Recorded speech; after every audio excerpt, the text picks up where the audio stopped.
Hello everyone and welcome back to the Great Book of Grudges. My name is Nathan and today we're going to be talking about monsters. You see, I was having a little trip down memory lane reading through the Monstrous Arcanum, a supplement for Warhammer Fantasy which introduced a bunch of large monsters, some of them kind of small too, into the Warhammer Fantasy setting as usable models, and for a large number of them, mostly just rules, but no models. I'd say that they were coming eventually, but yeah, the world blew up. Yeah, fun times. But still, there's many big monsters here that we've already seen being introduced into the Total War Warhammer series, which is absolutely great because most of these were centerpiece models. Now, hopefully, as we get more DLCs for this game, we'll see more of these being implemented, because I think we're more or less halfway through the book now. It'd be a massive shame if we didn't get everything, or at least close to everything, because, I mean, who doesn't like a big monster, right?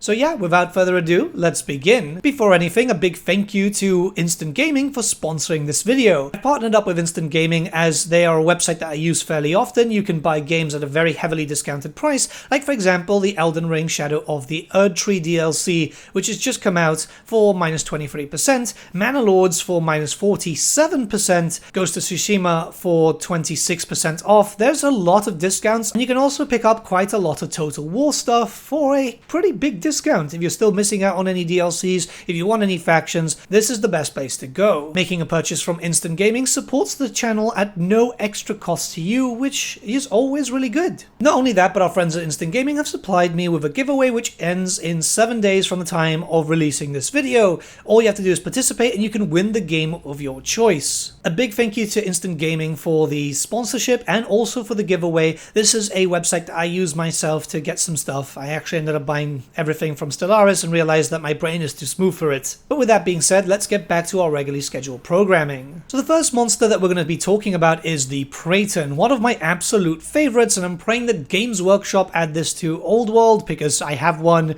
and I very much love it, and I'm hoping that it sees some light of day in Total War Warhammer also. So the Prayon is a chaotic creature, as you can imagine by its look, but it's mostly found within the lands of Bretonnia, but can be found pretty much anywhere else that there's beastmen and great stags, because the origin of this creature is a beastman Bray shaman created the first Prayons in some sort of ritual around the herdstones. Now, the reason for this creation isn't really known. Then again, the beastmen don't really plan their stuff out, but an educated guess could say that since a lot of beastmen tribes were finding themselves in Bretonnia and were dealing with the Bretonians with Pegasus Knights and so on, they wanted something incredibly fast and deadly to deal with those flyers. Prayons are actually considered very, very cunning, hiding in the forests, showing off their horns, and trying to trick any questing knights and so on that they might just be a great stag. When they get too close, well, that's when the problem comes in. What made them so strong on the tabletop is because they were frenzied. They also had the ambushing special rule and forest riders, so they could move around trees like if it was no real issue. Hell, a lot of enemies within the range of the Prayon would have to take a panic test because this thing was so horrifying, it screamed so loud that it would make even the hardiest knight panic. Its use on the tabletop was that it was an extremely fast flyer, but it could also move quite fast on foot. It was very good at doing some damage to high weapon skill, high strength, high toughness, and high wound count with extra attacks. The only problem is that it had kind of low leadership. Kind of similar to that of a Manticore, but it would be far more destructive if you know how to use it. And I imagine it could be used in the same way for the Beastmen. Now, I don't know if the Beastmen would ever get a DLC ever again, which would be a massive shame because, I mean, the Greenskins are getting something, so it could be kind of cool, but maybe in a DLC which just adds in some scraps for every single race and faction. I'd love to see this creature for the Beastmen, mostly because you can have something extremely dart-worthy.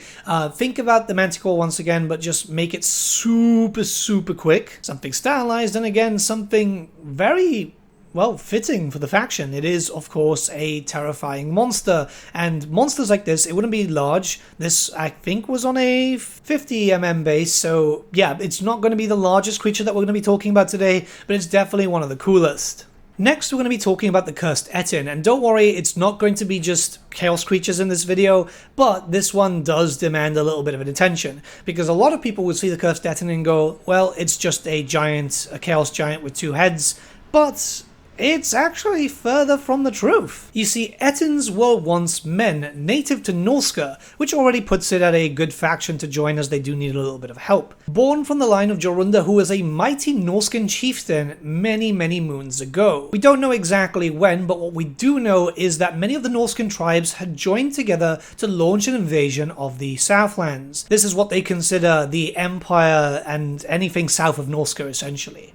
Now, most of the Norskan tribes did actually go down south to wreak bloody horror, but Jorunda and his tribesmen actually stayed in Norska, realizing, well, this is the perfect time to take over Norska itself and become the High King. A betrayal that was felt not only by the other Norskan tribes when they returned, but the Dark Gods themselves, who thought this to be a very cowardly act. And to be honest, yeah, it is.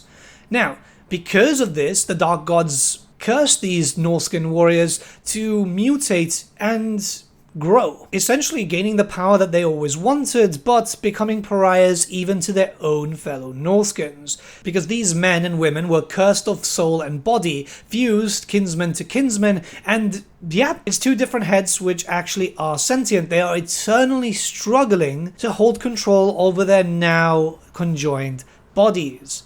This makes them sentient, makes them actually suffer more than they would as a Chaos Spawn, because a Chaos Spawn is mindless. It still suffers an eternal torment, yes, but these Norskans who became cursed Ettin have to live with the fact that this is now their eternity, and their descendants will look like this too. Now you can find the cursed Ettin anywhere in the Northern Chaos Waste. They will be in different pockets, but the main area is in Norska. Now you might be wondering what makes these so different to giants, and the reason is because there's actually a lot of varieties of cursed Ettins. The Gibberer, for example, reduces enemy leadership, so in Total War it would be extra leadership reductions alongside the Fear or Terror. Then there's also the Scaled Horror, which rewards its foes with gouts of poisonous ooze. Whenever it takes damage, the enemy takes damage too. The Hammerhand is the generic form of the cursed Ettin, which is just there to do a lot of damage with its deformed, twisted club-like arm.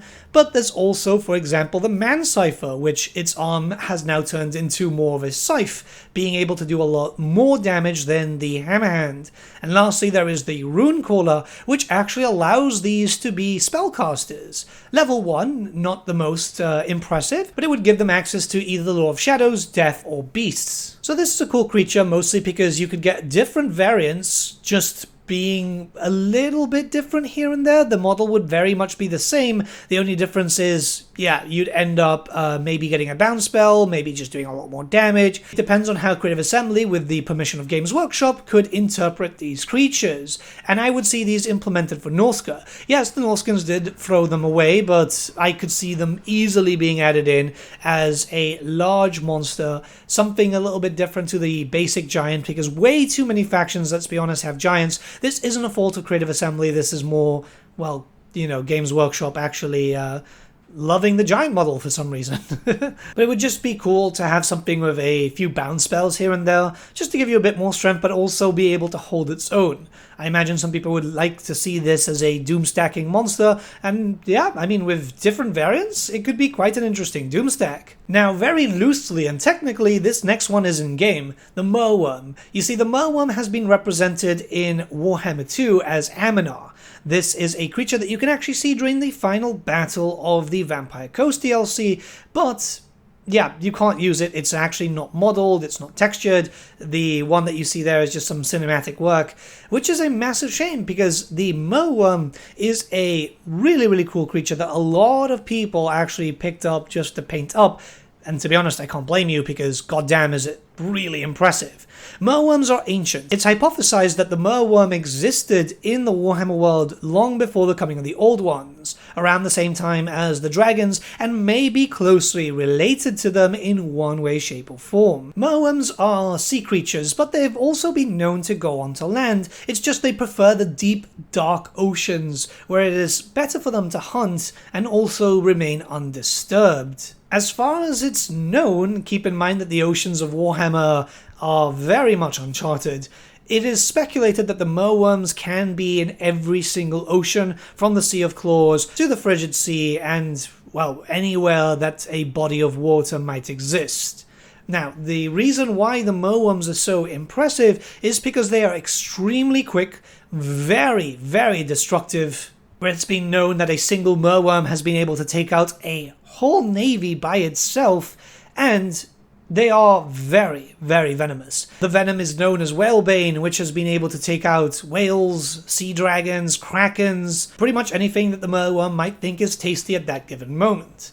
Now, the Moorworm sounds extremely destructive, and it is, but it's not without purpose. You see, the High Elves have been able to come to an agreement with the Moorworms, having them come out of the depths as servants, similar to that of sea dragons enslaved by the Dark Elves, and this is why the Moorworms are so closely associated with the High Elves themselves. Sea Lord Aisling, the leader of the Lothan Sea Patrol, is someone who uses the Moorworms. It's been something that we've been able to see since 6th edition, actually, since the Storm of Chaos, which is why many people are expecting this monster to finally make its proper debut into Total War Warhammer, should we ever get the fabled Dark Elf, High Elf, and Slaanesh DLC, as most people are expecting Sea Lord Aisling, which would have big stuff like the Lothan Skycutter, but also have access to the Moorworm.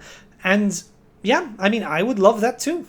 To be honest, it's one of the most impressive miniatures that Games Workshop have ever released, extremely detailed. Keep in mind that this was designed way long ago, before the quality of Forge World, back then known as Warhammer Forge, became as good as it is today. It was really the diamond in the rough in terms of styling. So yeah, single entity monster, it would be quite fast to move around, very good at taking out other big beasties, but also very good at taking out hordes of units.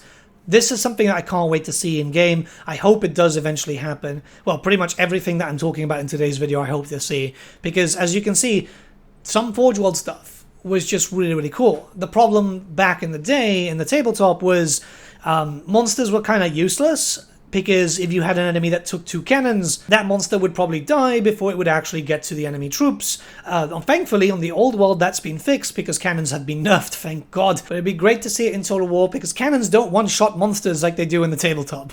Alright, this next one is a perfect example of it had artwork, it had rules, but unfortunately it had no model. The model that you're seeing on screen is a fan-made thing, and it's something that gets talked about heavily. I absolutely want this. The Camri Titan, because it proves that the Nehekarans made constructs larger than even the Necrosphinx. Like, this construct is supposed to be larger in terms of mass than the Dread Saurian. So, the Camri Titan is an infamous holy icon of Osirian, the god of the underworld for Nehekara. I don't know how many of them exist in the lore, as they had to be man-made, and I'm imagining, well, most people actually think of this way, there's going to be very little of them, considering that after, you know, Nagash did his little fuckery, a bunch could have probably been destroyed.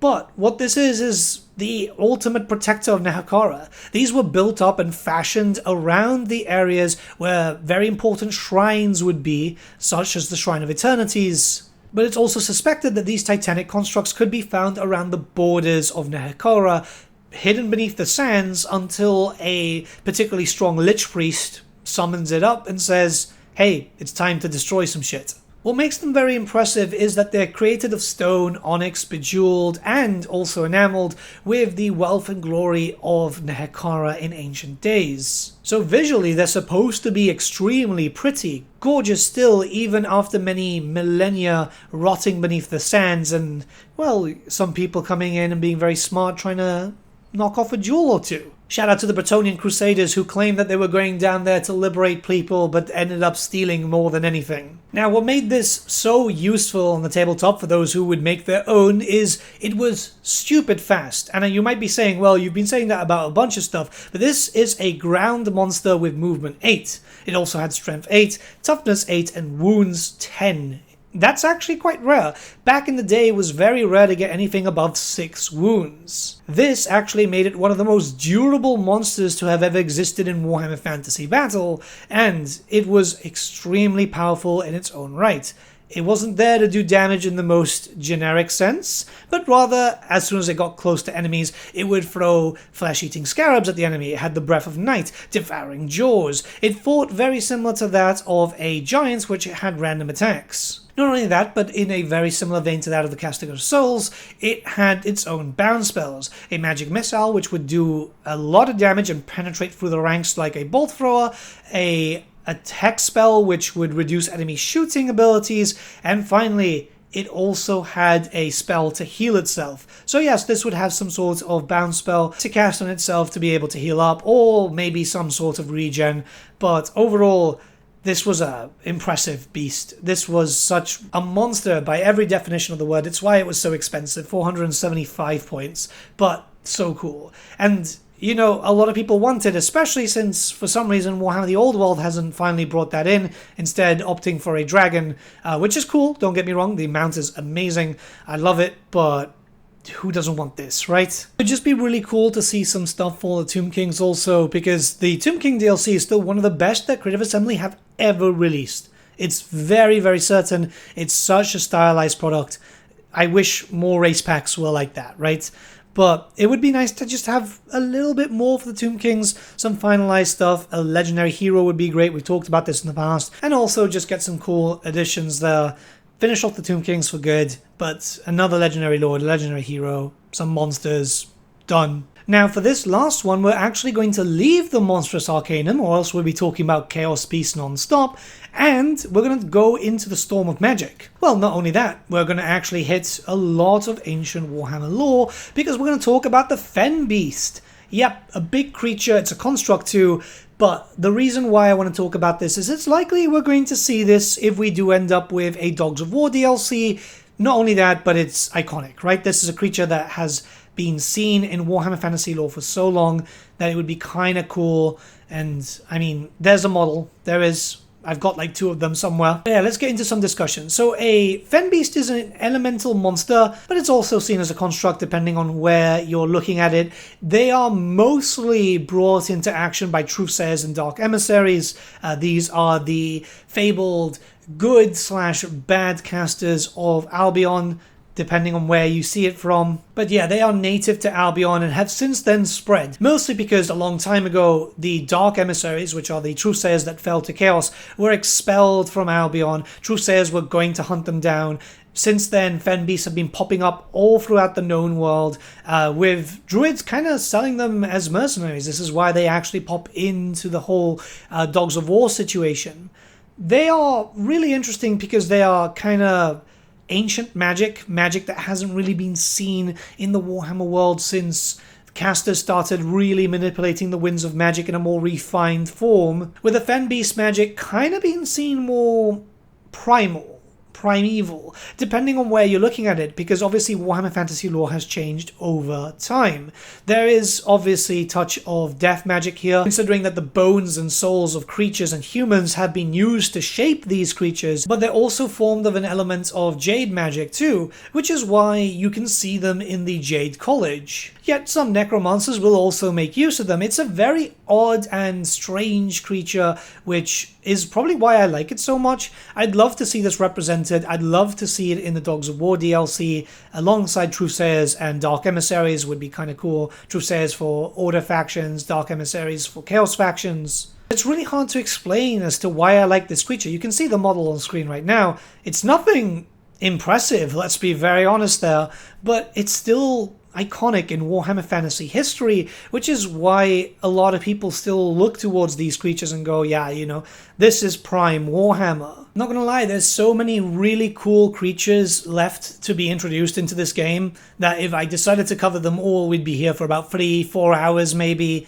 hell, even more. And we barely even covered all the missing dragons and so on, but I wanted to talk about these ones because I've been just kind of nostalgic over the book. It's there on my shelf now. I've actually decided to put all the 8th edition stuff on a shelf. because I'm not really using that anymore. I'm obviously playing Old World a lot more, but it's stuff that I'd love to see in Total War and also in Warhammer the Old World. It would be great if we started getting some big monsters there too. Slowly but surely stuff is coming back, like the Bone Grinder Giant, which is why I didn't talk about it in this video, because more than likely, since it's been returned to the greenskins in Old World, we're likely going to see it maybe in the Ogre side of the DLC that's coming, which would be kind of cool. At the end of the day, very impressive model. Still not worth the money that Games Workshop are selling it for something kind of brittle, let's be honest. If you haven't had that before, be careful when you're building it up. Like, the legs are kind of brittle. It does become a bit of a problem. And to be fair, on the tabletop, it's not really as good as people make it out to be.